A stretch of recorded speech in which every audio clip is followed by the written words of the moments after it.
प्राचीन परंपरा पुरुषोत्तम मास। पुरुषोत्तम मास महात्म्य अध्याय 20। सूत जी बोले, हे विप्रो, नारायण के मुख से राजा दर्दनवा के पुनर्जन्म का वृत्तांत श्रवण कर अत्यंत तृप्ति न होने के कारण नारद मुनि ने श्री नारायण से पूछा। नारद जी बोले, हे तपोधन, महाराज दर्दनवा ने मुनि श्रेष्ठ वाल्मीकि जी से क्या कहा सो विस्तार सहित विनीत मुझको कहिए। नारायण बोले, हे नारद, सुनिए। राजा दर्दनवा ने महाप्राज्ञ मुनि श्रेष्ठ वाल्मीकि मुनि की प्रार्थना कर जो कुछ कहा सो मैं कहूंगा। दर्दनवा बोला, मोक्ष की इच्छा करने वाले लोगों से पुरुषोत्तम मास का सेवन किस प्रकार किया जाए, क्या दान दिया जाए और इसकी विधि क्या है, यह सब संपूर्ण लोक के कल्याण के लिए मुझसे कहिए, क्योंकि आपके समान महात्मा संसार के हित के लिए ही पृथ्वी पर भ्रमण करते हैं। यह पुरुषोत्तम मास स्वयं साक्षात पुरुषोत्तम भगवान है। उस पुरुषोत्तम मास के सेवन से महान पुण्य होता है। यह बात मैंने आपके मुख से भली भांति सुनी हूँ। मैंने पूर्व जन्म में सुदेव नामक ब्राह्मण श्रेष्ठ होकर विधि से पुरुषोत्तम मास का सेवन किया, जिसके प्रताप से मेरा मृत पुत्र उठ खड़ा हो गया। हे ब्राह्मण, पुत्र शोक के कारण निरंतर निराहारी मेरा यह पुरुषोत्तम मास बिना जाने ही बीत गया। अज्ञान से हुए पुरुषोत्तम मास का ऐसा फल हुआ कि मृत्यु को प्राप्त भी सुखदेव उठ खड़ा हो गया। हरि भगवान के कहने पर इस अनुभूत पुरुषोत्तम मास का सेवन किया। हे तपोधन, मुझे इस जन्म में वह सब विस्मृत हो गया है, इसलिए इस पुरुषोत्तम मास का पूजन विधान विस्तार पूर्वक मुझसे फिर कहिए। वाल्मीकि जी बोले, ब्रह्म मुहूर्त में उठकर पर ब्रह्म का चिंतन करे, उसके बाद बड़े पात्र में जल लेकर नैऋत्य दिशा में जाए। पुरुषोत्तम मास को सेवन करने वाला शौच के लिए ग्राम से बहुत दूर जाए। दिन में तथा संध्या में कान पर जनेऊ को रखकर और उत्तर मुख होकर पृथ्वी को तृण से आच्छादित कर वस्त्र से सिर बांधकर और मुख को बंद कर अर्थात मौन होकर कहे, न थूके और न श्वास ले। इस तरह मलमूत्र का त्याग करे और यदि रात्रि हो तो दक्षिण मुख होकर मलमूत्र का त्याग कर और मूत्रेंद्रिय को पकड़कर उठे। शुद्ध मिट्टी को ले आलस्य छोड़कर दुर्गंध दूर करने के लिए मृत्तिका से शुद्धि करे। लिंग में 1 बार, गुदा में 5 बार, बाएं हाथ में 3 बार, दोनों हाथों में 10 बार मिट्टी लगावे, दोनों पैरों में 14 बार लगावे।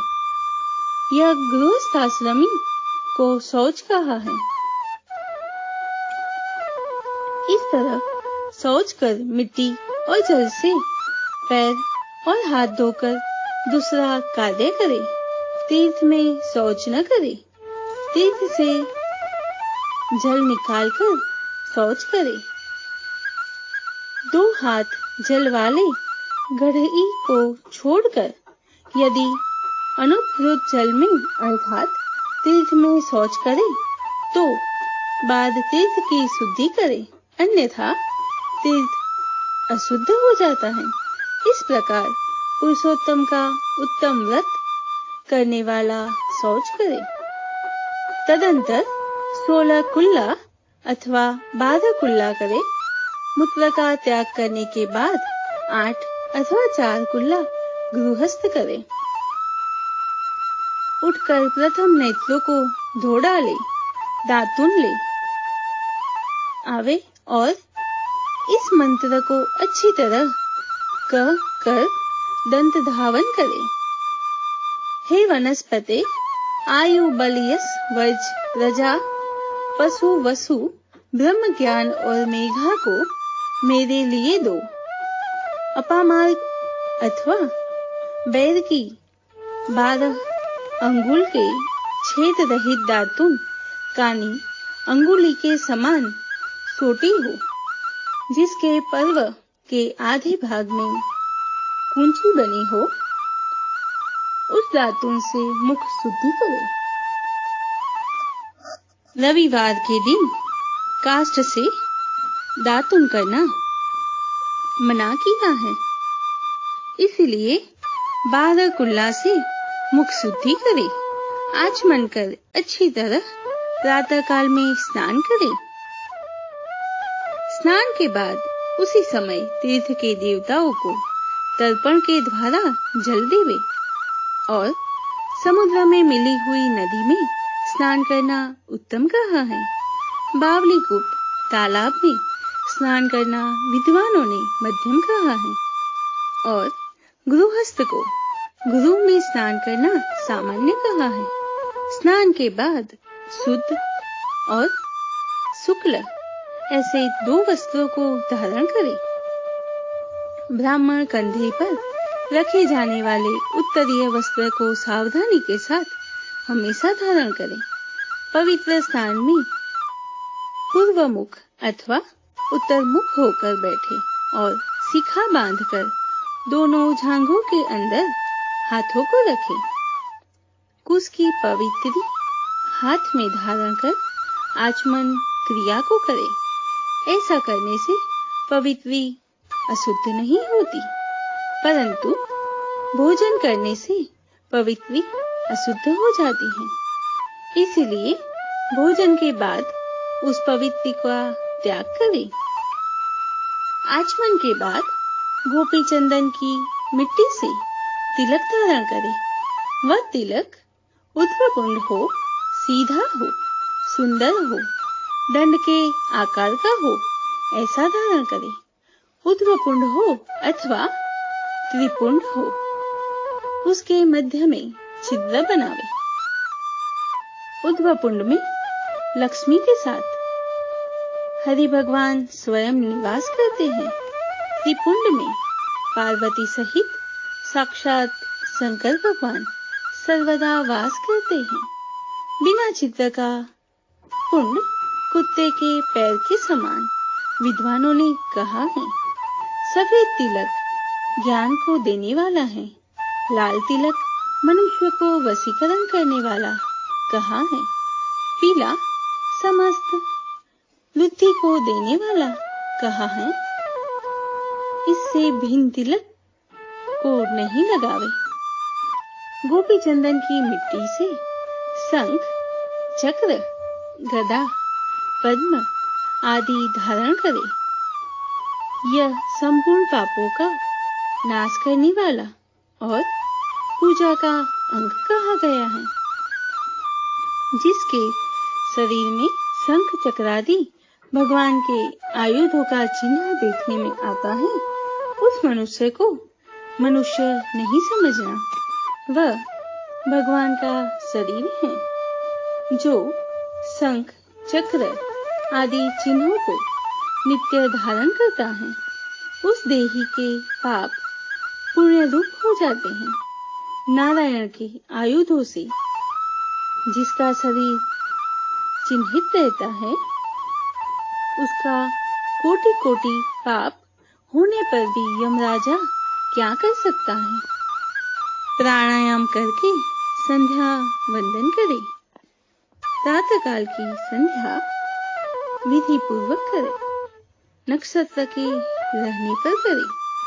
जब तक सूर्य नारायण का दर्शन न हो, तब तक गायत्री मंत्र का जप करें और सूर्योपस्थान के मंत्रों से उठकर अक्षकली बांधकर उपस्थान करें।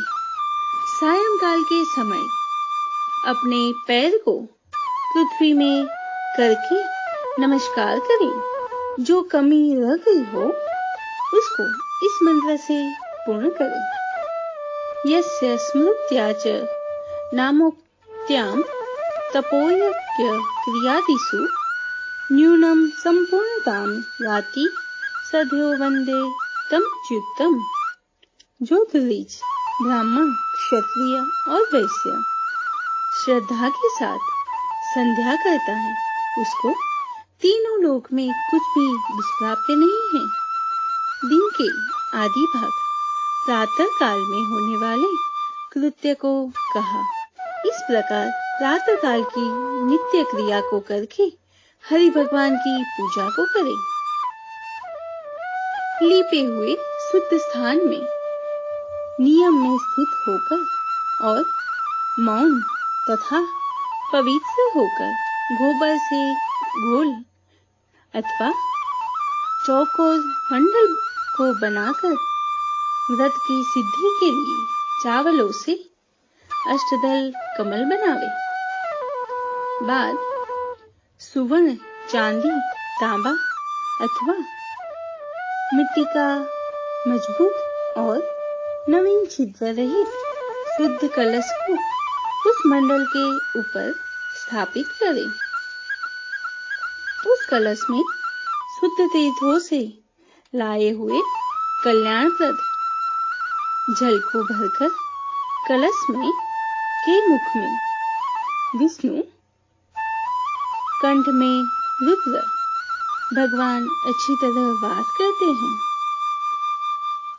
उसके मूल में ब्रह्मा जी स्थित रहते हैं। मध्य भाग में मातृगण कहे गए हैं। कोख में समस्त समुद्र और 7 द्वीप वाली वसुंधरा, ऋग्वेद, यजुर्वेद, सामवेद और अथर्ववेद व्याकरण आदि अंगों के साथ सब कलश में स्थित हो। इस प्रकार कलश को स्थापित करके उसमें तीर्थों का आवाहन करें। गंगा, गोदावरी, कावेरी और सरस्वती मेरी शांति के लिए तथा पापों के नाश करने के हेतु आवे। तदंतर उस कलश का मंत्र पाठ पूर्वक गंध, अक्षत, नैवेद्य और उस काल में होने वाले पुष्प आदि उपचारों से पूजन करके उसके ऊपर पीले वस्त्र से लपेटा हुआ तांबे का पात्र स्थापित करें। उस पात्र के ऊपर राधा के साथ हरि की मूर्ति को स्थापित करें। राधा के सहित सुवर्ण की पुरुषोत्तम भगवान की प्रतिमा बनावे और भक्ति में तत्पर होकर विधि के साथ उस प्रतिमा की पूजा करें। पुरुषोत्तम मास के पुरुषोत्तम देवता हैं। पुरुषोत्तम मास के आने पर उनकी पूजा करनी चाहिए। जो इस संसार सागर में डूब गए को उबारता है उसकी इस लोक में भी मृत्यु धर्म वाला कौन मनुष्य पूजा नहीं करता है। ग्राम फिर मिलते हैं, धन फिर मिलता है, पुत्र फिर मिलते हैं, गुरु फिर मिलता है, शुभ अशुभ कर्म फिर मिलते हैं, परंतु शरीर फिर नहीं मिलता है। उस शरीर की रक्षा धर्म के लिए और धर्म की रक्षा ज्ञान के लिए हुआ करती है और ज्ञान से मोक्ष सुलभ हुआ करता है। इसीलिए धर्म को करना चाहिए। देह रूप वृक्ष का फल सनातन धर्म कहा गया है। जो शरीर धर्म से रहित है वह बांझ वृक्ष के समान निष्फल है। सहायता के लिए न माता कही गई है, न स्त्री पुरुष आदि कहे गए हैं, तथा न पिता, न सहोदर भाई, न धन कहे गए हैं।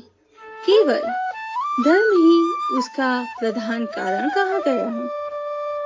वृद्धावस्था सिंहिनी के समान भय देने वाली है और रोग सर्द के समान पीड़ा देने वाले हैं। फूटे हुए बर्तन से जल गिरने के समान आयु प्रतिदिन क्षीण होती रहती है। जल के तरंग के समान चंचल लक्ष्मी, पुष्प के समान क्षण मात्र में मुरझाने वाली युवावस्था, स्वप्न के राज्य सुख के समान संसार के विषय सुख, प्रभुति सब निरर्थक हैं। धन चंचल है, चित्त चंचल है और संसार में होने वाला सुख भी चंचल है। ऐसा जानकर संसार से विरक्त होकर धर्म के साधन में तत्पर होवे। जैसे सर्प से आधा देह निकलने जाने पर भी मेढक मक्खी को खाने की इच्छा करता ही रहता है, उसी प्रकार काल से ग्रसा हुआ जीव दूसरे को पीड़ा देने में तथा दूसरे का धन अपहरण करने में प्रेम करता है। मृत्यु से ग्रस्त आयु वाले पुरुष को सुख क्या हर्ष करता है। वध के लिए वधस्थान को पहुंचाए जाने वाले पशु के समान सब सुख व्यर्थ हैं। जब धर्म करने के लिए चित्त होता है तो उस समय धन का मिलना सुलभ नहीं होता है। जब धन होता है तो उस समय चित्त धर्म करने के लिए उत्सुक नहीं होता है। जब चित्त और धन दोनों होते हैं तो उस समय संपात्र नहीं मिलते। इसीलिए चित्त, वित्त, सत्पात्र इन तीनों का जिस समय संबंध हो जाए उसी समय बिना विचार किए ही जो धर्म को करता है वही बुद्धिमान कहा गया है। अधिक धन के व्यय से होने वाले हजारों धर्म हैं। पुरुषोत्तम मास में थोड़े धन से महान धर्म होता है। स्नान, दान और कथा में विष्णु भगवान का स्मरण करना, इतना भी उत्तम धर्म यदि किया जाए तो वह महान भय से रक्षा करता है।